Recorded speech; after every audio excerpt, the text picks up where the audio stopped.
Friends, welcome to let start. आज मैं आप लोगों के साथ ईवीएस के कुछ इंपॉर्टेंट क्वेश्चनों को डिस्कस करेंगे जो कि सीटेट के ऑफलाइन एग्जाम में पूछे गए हैं। हमारा पहला क्वेश्चन है, आपने देखा है कि ठंड के मौसम में आप घर में छिपकली नहीं देख सकते हैं।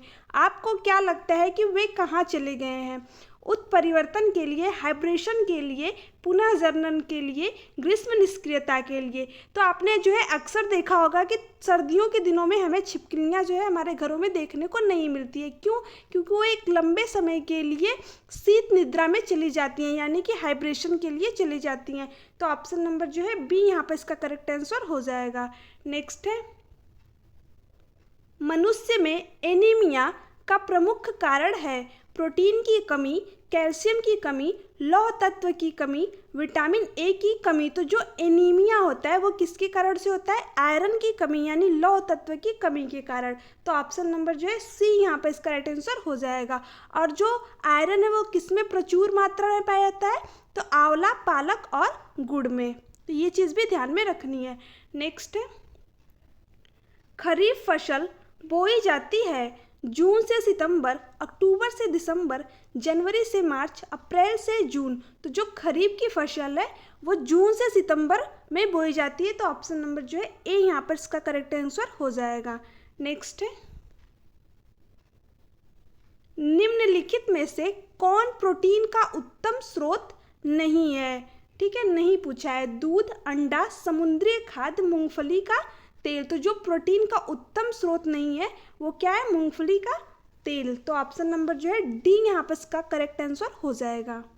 नेक्स्ट है,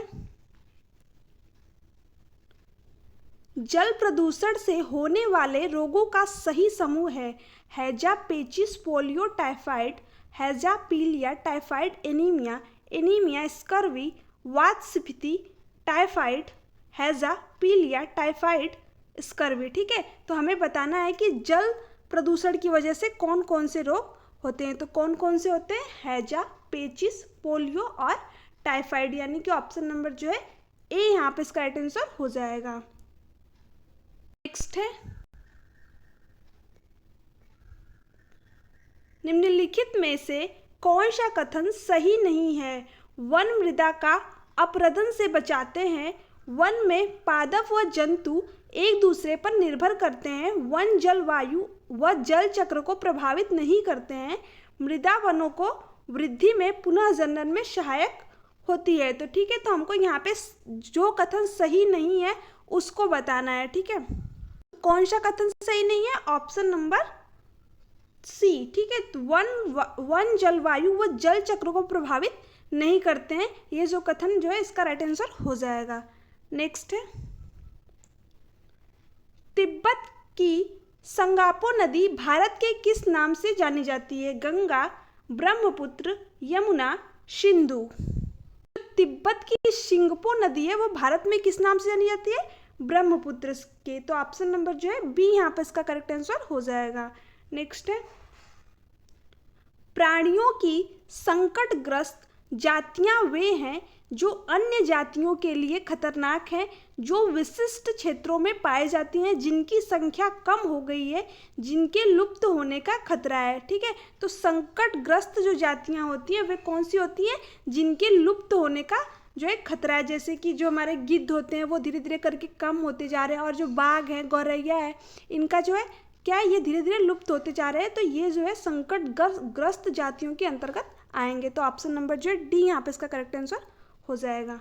नेक्स्ट है, कुछ वर्षों पहले एक गिद्ध आमतौर पर दिखाई देते थे, लेकिन वर्तमान में गिद्ध कभी कभार ही नजर आते हैं। इसका कारण है नवीन प्रवासी जातियों द्वारा उनके आवास स्थलों का विनाश, पशुपालकों द्वारा बीमार पशुओं के इलाज में प्रयुक्त औषधियाँ, गिद्धों के भोजन में आई कमी, गिद्धों में फैली महामारी। तो जो गिद्ध है वो क्यों कम होते जा रहे हैं? क्योंकि पशुपालकों द्वारा बीमार पशुओं के इलाज में प्रयुक्त औषधियाँ। तो ऑप्शन नंबर जो है बी यहाँ पर करेक्ट आंसर हो जाएगा। नेक्स्ट है, प्राकृतिक संसाधनों का लंबे समय तक उपयोग करने के लिए संरक्षण में सहायक 3 आर हैं: पुनः चक्रण, पुनः उत्पादन, पुनः उपयोग, कम उपयोग, पुनः उत्पादन, पुनः उपयोग, कम उपयोग, पुनः उपयोग, पुनः वितरण, कम उपयोग, पुनः चक्रण, पुनः उपयोग। ठीक है, तो जो 3 R दिया गया है यानी कि क्या क्या इसके अंदर आता है, रिड्यूस, रीयूज और रिसाइकिल, यानी कम उपयोग, पुनः चक्रण और पुनः उपयोग, जो कि ऑप्शन नंबर जो है डी में दिया हुआ है, तो यही इसका करेक्ट आंसर हो जाएगा। नेक्स्ट है,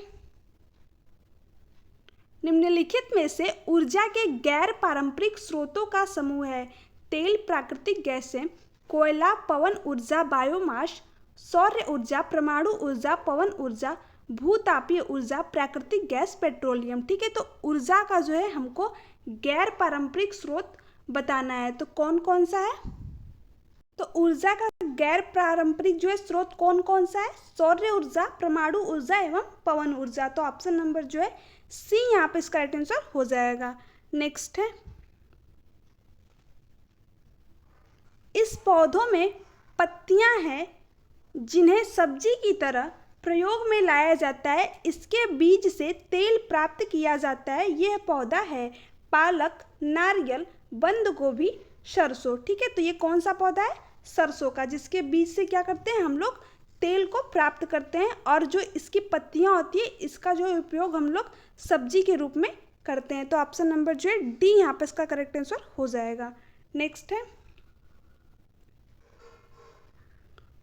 पौधों में गैसों का आदान प्रदान कैसे होता है, जड़ों के द्वारा, तनों के द्वारा, फूलों के द्वारा, पत्तियों के द्वारा। तो जो पौधों में गैसों का आदान प्रदान है वो किसके द्वारा होता है, उनकी पत्तियों के द्वारा। तो ऑप्शन नंबर जो है डी यहाँ पे इसका करेक्ट आंसर हो जाएगा। नेक्स्ट है, निम्नलिखित पक्षियों में से कौन अधिकांशतः अपनी गर्दन को पीछे तक घुमा सकता है, मैना, उल्लू, कौवा, कोयल। ठीक है, तो अपनी गर्दन को कौन पीछे तक घुमा सकता है, उल्लू। कितने डिग्री तक, 270 डिग्री तक। ठीक है, नेक्स्ट है,